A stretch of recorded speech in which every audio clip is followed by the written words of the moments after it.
Halo teman-teman semuanya, selamat datang kembali di channel ini. Jumpa lagi dengan saya Vicky Himpong. Bagaimana kabar kalian semua? Aku berharap teman-teman selalu dalam keadaan yang sehat. Di video kali ini kembali lagi kita akan membahas video yang menarik terkait dengan berita politik yang lagi hangat hari ini. Dan semoga kalian semua bisa teredukasi dan mendapatkan tambahan informasi tentang berita politik kita di tanah air ini. Dan langsung saja kita akan bahas videonya satu persatu. Kemarin itu datang, ya, pasti kan ketemu sama yang kata Pak Sekjen. Ada anak ranting di sana, ada kader-kader di sana. Baik. Kan begitu. Mas Adi, semudah itu tidak? Kalau misalnya Pak Jokowi mau datang, ya datang saja. Terutama pada saat momen lebaran. Apakah semudah kata Bang Enggak, Masinton? saya kira statementnya yang terlampau diplomatis lah. Bang Masinton diplomatis. Bang Kodari juga sangat diplomatis. Udah intinya nggak bisa bertemu, udah itu aja judulnya. Jadi, jangankan Mission 25, Impossible gitu jangankan maksudnya? 25 tahun, 30 tahun, 40 tahun, 50 tahun, nggak ada jaminan bisa bertemu. Tak ada perang yang jauh lebih menyedihkan dan menyakitkan selain perang saudara. Jadi bagi saya soal Pak Jokowi dan PDIP ini perang saudara. Kalau dengan Pak Prabowo mungkin tak ada persoalan. Jadi teman-teman PDIP itu selalu mengatakan bahwa mereka nggak ada persoalan kok dengan Prabowo dan Gerindra. Dan bahkan sepanjang pemilu jarang nih kawan-kawan PDIP yang nyerang Pak Prabowo. Yang diserang itu apa istilahnya Bang Masinton, Samsul-Samsul itu loh. Nggak ada yang lebih. Itu menunjukkan betapa yang sebenarnya dilawan oleh kawan-kawan PDIP seperti Bang Masinton itu adalah Jokowi, Gibran Rakabuming Raka, bukan Prabowo Subianto, bukan Mbak Sarah dan bukan Gerindra. Mbak Sarah sebenarnya kalau mau jujur sepanjang 3 bulan ini duduk manis sebenarnya. Jarang sekali loh diserang sama Bang Masinton. Yang banyak diserang itu adalah soal pelanggaran etik lah, putusan MK 90, soal kurang umur dan seterusnya. Jadi bagi saya nggak ada lagi yang perlu ditutup-tutupin. Mustahil sepertinya memang mempertemukan antara Jokowi dan Mbak Megawati. Itu saya. Kemarin itu Cawe-cawe menaikkan anaknya sebagai cawapres. Dasar presiden setan, gubernur setan. Polisi please tangkap anak Di ini. akhir jabatan Bapak akhir-akhir ini rajin dan sering lewatan ke negara-negara sahabat. Selain menjalankan tugas negara, Bapak juga sebagai juru kampanye mempromosikan ciri khas joget dan mempromosikan anak kandungnya Gibran. Ini nih akibatnya ya, selalu dikasih ampun, selalu dikasih pengertian karena dia katanya anak kecil.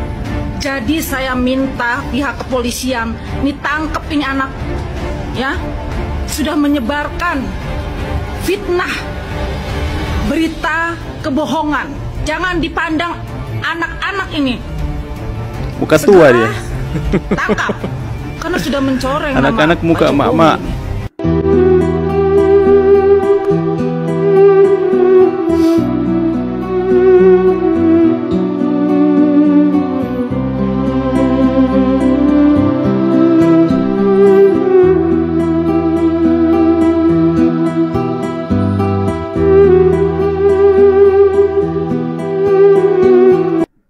Menegur tapi nggak tahu diri ya teman-teman ya.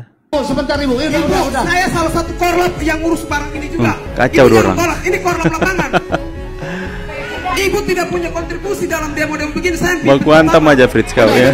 Maksud saya begini.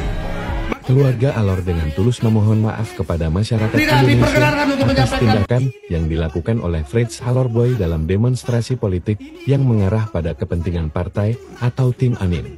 Dalam pernyataan resmi yang dikeluarkan oleh keluarga Alor, mereka menegaskan bahwa tindakan Fritz adalah perbuatan individu dan tidak mencerminkan sikap atau nilai keluarga mereka. Fritz Alorboy, yang dikenal sebagai anggota keluarga Alor, telah menjadi pusat perhatian dalam beberapa waktu terakhir setelah terlibat dalam demonstrasi politik yang menimbulkan kontroversi. Keluarga Alor menegaskan bahwa mereka tidak mendukung atau terlibat dalam aktivitas politik yang mengarah pada kepentingan tertentu, dan bahwa mereka menyesalkan tindakan Fritz yang telah mencoreng reputasi keluarga mereka. Dalam pernyataan tersebut, keluarga Alor juga menyatakan komitmen mereka Bikin malu nih untuk Fritz mendukung ini. perdamaian, kesatuan, dan keadilan bagi semua masyarakat Indonesia. Mereka menegaskan bahwa mereka Kacau akan orang. bekerja sama dengan pihak berwenang untuk memastikan bahwa kejadian serupa tidak terulang di masa mendatang. Keluarga Alor juga mengajak masyarakat Indonesia untuk memaafkan dan memberikan kesempatan bagi Fritz Alorboy untuk belajar dari kesalahannya dan memperbaiki perilakunya di masa depan. Fritz. Mereka berharap agar kejadian ini Ini anak Fritz ini bikin malu keluarganya ya. Sampai keluarga Alorboy minta maaf ya. Ya. Keluarga itu penjarinya keluarga Fritz Alorboy di NTT mengucapkan maaf. Ya seharusnya ini Fritz ini sudah menjadi provokator, harus ditangkap sebenarnya orang seperti ini ya. Perusuh sih, bikin malu keluarga. Saya kalau ada keluarga seperti ini langsung coret dari kakak. Bila tidak berhenti, akan tahu akibatnya. Ih, ancam Pak. Polisi, hentikan orasi di sana. Saya hitung 3 kali. Kalau tidak dihentikan, lain akibatnya. 1. Provokator itu Pak. Provokator itu Pak. Perang. Astaga. Jangan memprovokasi. Dan tidak hentikan. Stop. Kembali. Provokator. Mau satu komando. Jangan lempar. Kembali. Jangan. Jangan. Oh, satu komando. Jangan terprovokasi. Saya minta aparat keamanan tadi kondusif. Harusnya dia berada di sana tuh depan poton BUMN. Bukan di situ, Pak. Tempat aksinya jika ada. Alah, ini orang-orang provokator ini. Seharusnya bapaknya tadi yang memanas-manasi, memprovokasi harus ditangkap. Karena dia mengundang atau memancing emosi orang banyak. Itu berani hanya karena banyak orang saja. Kalau sendiri udah ketangkap, udah kayak kucing kena air, teman-teman ya. Masa mereka melarang untuk pendemo yang lain, pendemo tandingan untuk jangan berorasi. Hanya mereka saja yang boleh berorasi katanya ya. Ini memang anak-anak Aba emang anarkis semua ya. Sampai ibu-ibunya teman-teman ya. Ibu-ibunya teriak perang. Astaga. Mereka nggak tahu dampak perang itu apa ya. Ini memang udah habis akal sehat nih orang-orang ini teman-teman. Biar skala 1 sampai 10 rapor Pak Jokowi berapa sih sebenarnya? Sebentar Mas Ganjar, ini kita mau disclaimer ya. Ini pertanyaan murni dari analis ya Mas ya. Iya. Ya dengan kasus ini.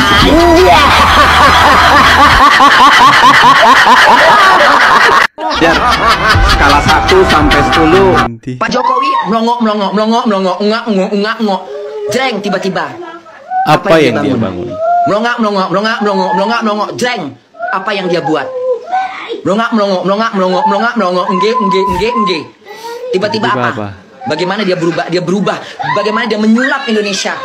Pak Jokowi melongok. Dasar presiden setan, gubernur setan, Mbak Fadia, aku itu paham banget ketika aspirasi kamu sebagai masyarakat tidak didengar dan ekspektasi kamu itu tidak bisa direalisasikan oleh pemerintah, kamu sebel. Tapi Mbak Fadia, mungkin cara kamu mengekspresikan kemarahanmu ini bisa dengan hal yang lain, tidak dengan berkata kasar. Karena apa? Semua hal yang kamu post di sosial media itu akan menjadi track record kamu dan namanya jejak digital tidak akan pernah bisa hilang. Karena begini, kita, semua orang di Indonesia Raya, bahkan seluruh orang di dunia ini memiliki peluang untuk menjadi orang yang besar termasuk kamu. Kita nggak pernah tahu Mbak, kamu gedenya jadi orang yang sukses, kerja di perusahaan besar, bahkan mungkin suatu hari nanti kamu menjadi salah satu part dari pemerintahan. Atau bisa jadi nanti pas kamu udah gede kamu dilamar sama pejabat, atau mungkin nanti kamu menjadi mantunya presiden. Kebayang nggak kalau kamu mungkin mustahil besar, orang yang disorot dan ternyata track record kamu itu jelek. Orang tahu bahwasannya beberapa tahun yang lalu kamu berkata kasar di sosial media. Ini juga sebenarnya pelajaran ya buat teman-teman. Berhati-hatilah dalam menggunakan sosial media. Kita nggak pernah tahu suatu hari nanti tuh kita bakalan jadi orang segede apa, dan ketika kita ngomong di sosial media itu bakalan kesimpan dimanapun kesimpan, apalagi kalau udah viral di stage banyak orang itu bakalan kesimpan. Dan yang terakhir gue cuma mau ngingetin bahwasannya sekarang kita memasuki era digital yang bahwasannya segala hal itu bisa diakses melalui internet. Misalkan kalian nih memperbagus LinkedIn kalian, pokoknya portofolio kalian semuanya bagus, tapi tiba-tiba nama kalian di search di TikTok atau platform manapun, ketahuan nih dulu kalian punya track record yang jelek di sosial media, pernah berkata kasar kah, skandal ini skandal itu, ya perusahaan akan nimbang-nimbang lagi ketika mau masukin kalian ke tempat mereka. Jadi ya berhati-hatilah dalam sosial media, bangun personal branding sebaik mungkin. Dasar presiden setan. Dengar tuh ya. Imam Mahdi memang spektakuler, hilang tarwiyah kini nongol tariem. Nanya dong buat anak Aba joget apa namanya?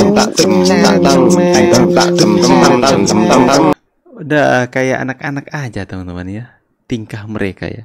Nah kan yang demo-demo orang-orang tua, nenek-nenek ya. Jadi cara berpikirnya sudah kelewat dewasa, mungkin sudah jadi kayak anak-anak lagi. PDIP ya. Sumut sombong kali. Nah apa ini Pak? Silakan saja kalau dia punya keinginan itu, tapi sikap PDIP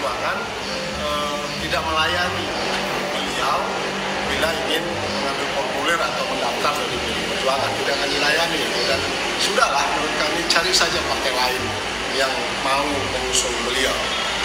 Bobi Nasution ini sudah keluar dari PDI Perjuangan. Bahkan beliau terang-terangan berhadapan dengan PDI Perjuangan dalam pemilu dan pilpres yang lalu. Aduh, Bang Aswan Jaya nih, sombong kali Bang, ya. Wakil Ketua Partai PDIP bidang politik Sumatera Utara. Jangan gitulah Bang, ya. Kok kayak benci kali ngomong Pak Bobi Nasution tidak akan dilayani. Cari partai lain saja. Aduh Bang, macam partai cuman partai PDIP Bang, banyak partai di Indonesia ini Bang. Dan Pak Bobi itu calon kuat Bang, ya. Nanti Pak Bobi jadi gubernur atau wakil gubernur Sumut, kalian bingung kayak Pak Ganjar. Belajarlah dari Pak Ganjar. Angku arogan kan jadinya gimana? 17% mau kalian gitu? Janganlah, nanti benci-benci kali terakhir ngomong cinta. Asik. Aduh, kayak saya nih cinta kali sekarang sama Ciku Cisistik ini. Waduh, enaknya Tuhan. Udah ada endorse nih Pak. Oke teman-teman ya. Memang seperti yang Kakak tanyakan tadi ya. Hati-hati buat teman-teman untuk menggunakan sosial media karena track recordnya selamanya tidak ada batas waktunya, karena itu selamanya akan ada tercatat dalam rekam jejak digital. Kita semua nggak tahu ke depannya kita mau jadi apa, mau kerja di perusahaan besar, kita masuk dalam pemerintahan, jadi PNS atau sebagainya, dan kemudian jika track record kita kebaca dan terlihat, itu bisa berdampak buruk kepada kita semua. Maka sekarang hati-hati untuk menjaga perkataan kita di internet, untuk menjaga perilaku kita jangan sampai terekam oleh rekam jejak digital, karena itu benar-benar akan merugikan kita. Apalagi yang bawa-bawaan seperti negatif seperti Fadila tadi ya teman-teman ya, yang mengatakan Pak Jokowi setan, Pak Jokowi gubernur setan dan sebagainya. Itu kan adalah hal yang tidak pantas untuk seorang anak muda itu meresapi hal-hal yang seperti itu ya. Seharusnya harus lebih berperilaku santun. Makanya hal-hal seperti ini harus ditindak tegas. Jangan hanya sekedar ditegur, minta maaf. Karena jika hanya minta maaf dan kemudian selesai, mereka kan ngelunjak. Mereka berpikir, wah minta maaf kan sudah selesai, jadi nggak apa-apa, aku serang aja pemerintah seperti ini. Terus saya mendapatkan popularitas. Tapi popularitas yang didapatkan dengan cara-cara yang negatif seperti ini, itu akan berdampak sangat buruk ke depannya untuk kita pribadi. Makanya pergunakan sosial media dengan baik ya teman-teman ya. Dan juga para pendemo-pendemo sekarang hari ini menjadi semakin anarkis ya. Bilang mau menuntut demokrasi, akan tetapi mereka menunjukkan tidak adanya sikap demokrasi dalam demo tersebut. Masing-masing orang, masing-masing pendemo kan berhak untuk menyampaikan orasi. Jangan dilarang, kalau seolah-olah memerintah polisi. Pak polisi, sana dilarang untuk berorasi. Kalau tidak, hitung sampai 3, kami akan serang. Perang-perang. Nah, itu kan adalah hal yang tidak pantas untuk ditunjukkan. Itu yang memprovokasi itu harus ditangkap sebenarnya ya. Itu pasti namanya dan videonya, barang buktinya sudah dikantongi polisi. Percaya sama saya, pasti ditangkap itu teman-teman. Oke ya, silahkan tulis pendapat dan opini kalian di kolom komentar. Nanti kita akan bahas lebih lanjut ya. Kalian tetap update terbaru berita-berita politik di channel ini. Makanya jangan lupa tekan tombol subscribe-nya, nyalakan notifikasi agar supaya ketika saya upload video-video terbaru, kalian semua tidak ketinggalan untuk menyaksikan beritanya. Kita kawal MK untuk menyampaikan keputusannya besok ya, Senin kalau nggak salah jam 9 pagi kita akan update. Dan thank you so much for watching this video. Saya Vicky Himpong pamit, see you and God bless. Bye guys.